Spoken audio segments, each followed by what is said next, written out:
বাংলাদেশ জামাত ইসলামীর রাজনীতির ধরন সময়ের পরিক্রমায় বহুবার পরিবর্তন হয়েছে।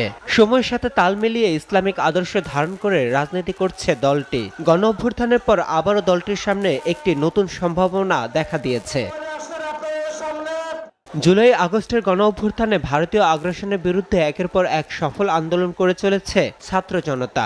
ভারতীয় আগ্রাসনের বিরুদ্ধে হুমকি হয়ে দাঁড়িয়েছে জামায়াতে ইসলামী। কিন্তু সংগঠনটির শীর্ষ নেতারা বলে আসছে, ভারত বাংলাদেশের অভ্যন্তরীণ বিষয়ে হস্তক্ষেপ না করলে তাদের সাথে সম্পর্ক ভালো থাকবে। ভারতের প্রতি আমাদের অনুরোধ, আপনাদেরকে প্রতিবেশী হিসেবে সম্মান করি, আপনারাও আমাদেরকে সম্মান করতে শিখুন। ইতিমধ্যে দেশের বিভিন্ন স্থানে গণজামায়াত করে আসছে জামায়াতে ইসলামী। তবে এটি কি নির্বাচনী প্রচারণা নাকি কর্মী সমাবেশ, এই নিয়ে দলটি বেশ কৌশলী বক্তব্য দিচ্ছে। কারে নিয়ে স্বপ্ন দেখবে একটা দুর্নীতিমুক্ত দেশ হবে, কারে নিয়ে স্বপ্ন দেখবে একটা চাঁদাবাজ মুক্ত দেশ হবে। তো কিছুটা এসিটিভিকে দেওয়া একান্ত সাক্ষাৎকারে জামায়াত ইসলামীর নায়েবে আমির ডক্টর আব্দুল্লাহ মোহাম্মদ তাহের বলেন, নির্বাচনী প্রচারণা ইতিমধ্যে শুরু হয়ে গেছে। নির্বাচনের জন্য তারা প্রস্তুত। যেহেতু 300 আসন, সুতরাং জামাত ইসলামী 300 আসনের জন্যই প্রস্তুত।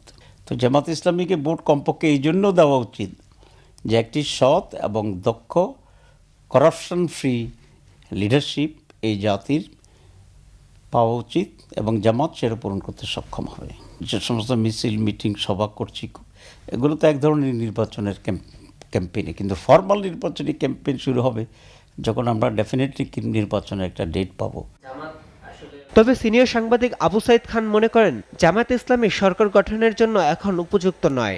আমার মনে হয় তারা টার্গেট করেছে, কিন্তু 300 আসনে প্রার্থী দেওয়ার মতো বাস্তবতা তাদের নেই। আর একটা হতে পারে যে 300 আসনের প্রার্থী দিয়ে তারা একটা বৃহত্তম দল এটা প্রমাণ করার চেষ্টা করতে পারে, কিন্তু 300 আসন প্রতিদ্বন্দ্বিতাপূর্ণ নির্বাচন তারা করতে পারবে না। আগামী নির্বাচনে সরকার গঠনে ও বিরোধী দল নির্বাচনে যেন ভারতীয় আগ্রাসন কাজ করতে না পারে সেই বিষয়ে সতর্ক করেন রাজনৈতিক বিশ্লেষক অধ্যাপক ডক্টর নুরুল আমিন ব্যাপারী। এখন হয়তো বা ভারত একটা প্রস্তাব দিবে কাকে, ওই এখানে যেগুলি দলগুলি ক্ষমতা আসবে, কি তোমাদের 160টা আসন দিয়ে দিব, ওই যে আগে যেমন দিত, আওয়ামী লীগকে 40টা দিয়ে অপোজিশনে রাখো।